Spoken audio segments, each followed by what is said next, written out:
선종의 초조인 달마대사 이야기는 양나라 무제와 달마가 벌인 대화에서 시작됩니다.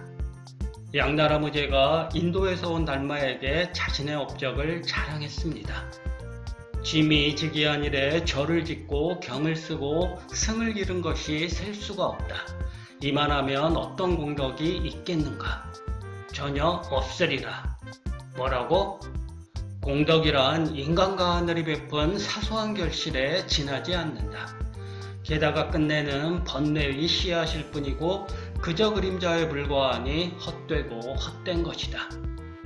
그대가 말하는 진정한 공덕이란 그럼 무엇인가? 정정한 지혜는 오묘하고 원만한 데다 비어있으며 고요하다. 세상에 가짜는 아르마리로 얻어지는 게 아니다. 양무제가 달마대사에게 또 물었습니다. 불교에서 말하는 최고의 성스러운 진리가 과연 무엇인가? 텅 비었지 성스러울 게 뭐가 있는가? 화가 뻗친 무제는 달마를 향해 소리치듯 물었습니다. 짐을 대하고 서 있는 당신은 도대체 누구인가? 달마는 아무렇지 않게 대답했습니다. 몰라. 양무제는 남조양의 제1대 황제입니다. 남제를 멸하고 502년 제위에 오른 그는 불경의 교의를 깊이 탐구하고 계율을 돈독히 지켜 황제대보살로 불렸습니다. 중국 역사상 불심이 가장 깊은 황제로 지은 절만 3000개가 넘었다고 하지요. 스스로 가사를 걸치고 여러 경전을 강의하기도 했습니다. 단주 육문을 공포해 백성들의 음주와 식욕을 금하기도 했습니다. 하지만 말년으로 접어들면서 무제는 막대한 재물을 절간에 시주하여 국가재정을 파탄시켰고 가렴주고를 일삼는 관리를 단속하지 않아 관의 기강이 문란해지는 상황을 초래했습니다. 달마는 남조불교가 한창 성행할 즈음 중국에 들어왔습니다. 무제는 처음 만난 달마에게 중국 불교의 장관을 보여주고 싶었습니다. 불교 사찰의 노예가 될 정도로 무제는 불교를 진심으로 대했습니다. 다른 나라에서 건너온 불교가 중국에서 찬란한 꽃을 피웠습니다. 무제는 그 공로를 인정받고 싶었습니다. 다른 나라에서 활짝 핀 꽃을 불교의 진원지에서 온 달마에게 자랑하고 싶었습니다. 달마는 무제의 이런 심리를 확연하게 파악했습니다. 화려한 불교 문물에서 성스러운 진리를 보는 무제를 향해 달마는 텅 비었지 성스러울 게 뭐가 있는가라고 이야기합니다. 불교를 일으킨 황제이니 덕담을 할 수도 있었습니다. 하지만 달마는 단호하게 외칩니다. 아무리 많은 공덕을 쌓더라도 그것을 의식하고 있으면 아무것도 아닌 게 된다고요. 무제 입장에서는 어이가 없습니다. 누구도 자기 앞에서 이리 무엄하게 말하는 사람은 없었습니다. 그래서 묻습니다. 앞에 서 있는 당신은 도대체 누구냐고요? 도대체 무엇을 믿고 이런 말을 함부로 하느냐고요? 달마는 전혀 흔들리지 않습니다. 그저 몰라라고 답할 뿐입니다. 무엇을 안다고 말하면 그 무엇에 매입니다. 달마는 모른다고 말함으로써 아르마리를 떨쳐냅니다. 무제는 당연히 이 말에 서린 뜻을 제대로 이해하지 못했겠지요. 무제와 말이 통하지 않으니 달마는 걸음을 멈추지 않고 강을 건너 위나라로 갔습니다. 그 후 무제는 당대의 고승인 지공에게 달마와 만난 이야기를 들려주었습니다. 지공은 깜짝 놀라 외쳤습니다. 폐하, 아직도 그 사람이 누군지 모르시겠습니까? 무제는 당연하다는 듯 말했습니다. 몰라. 지공이 안타까운 목소리로 말했습니다. 그분이 바로 부처님 시민을 전하는 관음대사이십니다.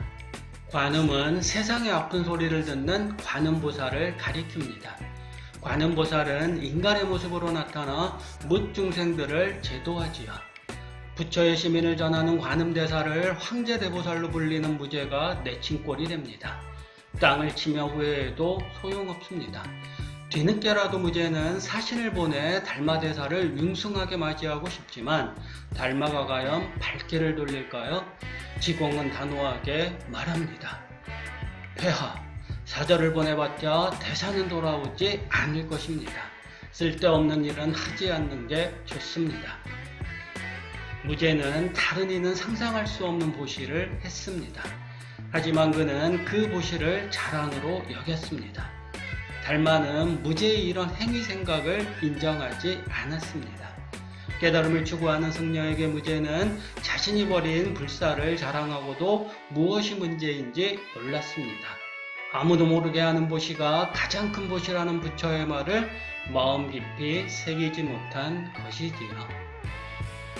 해가를 첫 제자로 받아들이는 과정에도 달마대사 특유의 기행이 드러납니다. 달마에 이어 선종의 제2조가 된 해가의 본명은 신광입니다. 일찍이 유학의 시설을 섭렵한 그는 32세에 대승소승 경전 전체를 통달한 천재였습니다.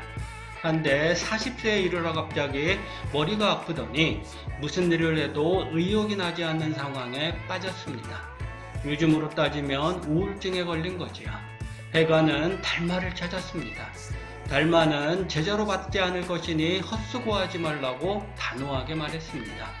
해가는 눈보라가 치는 혹한 속에서 칼로 왼팔을 끊어 깨달음을 향한 절실한 의지를 내보였습니다. 제자가 된 해가가 스승인 달마에게 묻습니다. 제 마음이 편안하지 못하니 스님께서 편안하게 해주소서. 달마가 대답합니다. 너의 마음을 가지고 오너라. 그러면 편안하게 해주겠다. 마음을 아무리 찾아도 찾을 수가 없습니다. 라고 해가가 답하자 달마는 나는 이미 너의 마음을 편안하게 해주었다. 라고 분명하게 이야기합니다. 마음을 편안하게 해달라는 제자의 물음에 스승은 마음은 어디에도 없다고 단언합니다. 마음이 어디에도 없다는 걸 아는 순간 제자는 편안함을 얻는 셈이지요. 훗날 해가는 스승에게 배운 방편을 그대로 제자인 승찬에게 펼칩니다. 승찬이 해가를 찾았다. 저의 죄를 씻어주시옵소서. 해가가 말했다. 너의 죄를 가져오너라. 그러면 씻어주마. 아무리 찾아도 죄가 어디 있는지 모르겠습니다. 나는 너의 죄를 씻어주었다.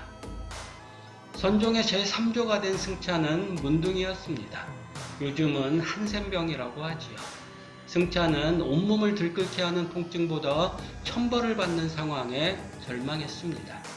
예전에는 문둥병을 천벌이라고 했거든요. 이 죄를 참회해야 다음 생에도 그나마 깨끗한 몸으로 태어날 거라 생각했습니다. 승찬은 간절한 마음으로 스승에게 죄를 씻어달라고 말했습니다. 고결한 스승이니 제자가 저지른 죄를 씻어주리라 생각했을 터입니다. 해가는 죄를 가져오면 씻어주겠다고 말합니다. 죄는 물건이 아닙니다. 당연히 제자는 스승 앞에 죄를 가져다 놓을 수 없습니다. 해가는 너의 마음이 죄라고 생각할 뿐 죄의 실체란 없다라는 가르침을 내립니다. 물론 그 가르침을 깨우치는 건 제자 스스로 해야겠지만요. 제자는 여기저기 아무리 찾아도 죄가 어디 있는지 모르겠다고 말합니다. 그러자 스승은 주저없이 죄를 씻어주었다고 외칩니다. 어디에도 없는 죄를 제자는 마치 마음 깊이 자리한 것인 듯 아파했습니다. 스승의 깨달음은 제자의 깨달음으로 이어집니다. 제4조인 도신이 해탈 법문을 들려달라고 하자 승찬은 곧장 누가 그대를 속박한 일이 있느냐고 묻습니다. 아무도 없다고 도신이 답하자 승찬은 그런데 어찌하여 그대는 해탈을 구하는가라고 일갈합니다. 결국은 마음이 문제입니다. 마음이든 죄든 해탈이든 마음이 만들어낸 것에 매이면 깨달음으로 가는 길에 자꾸만 드높은 벽이 올라옵니다. 무심에 이르는 길은 이토록 힘들고 힘든 것입니다. 안심법문에서 달마대사는 마음에 대해 다음과 같이 말합니다. 마음은 실체가 없으므로 있는 것이 아니다. 그렇지만 생각이 멈추지 않으므로 없는 것도 아니다. 물론 생각은 헛것이므로 결탄코 있는 것은 아니다. 그러나 헛것이라도 끊임없이 나타나므로 기어이 없는 것이 아니다. 실체가 없는 마음이 자꾸만 우리를 괴롭힙니다. 실체가 없으니 분명 마음은 있는 게 아니지만 그렇다고 없다고 할 수도 없습니다. 우리는 끊임없이 생각하니까요. 무심이란 일이 보면 마음이 없는 게 아니라 마음에 매이지 않는 걸 의미합니다.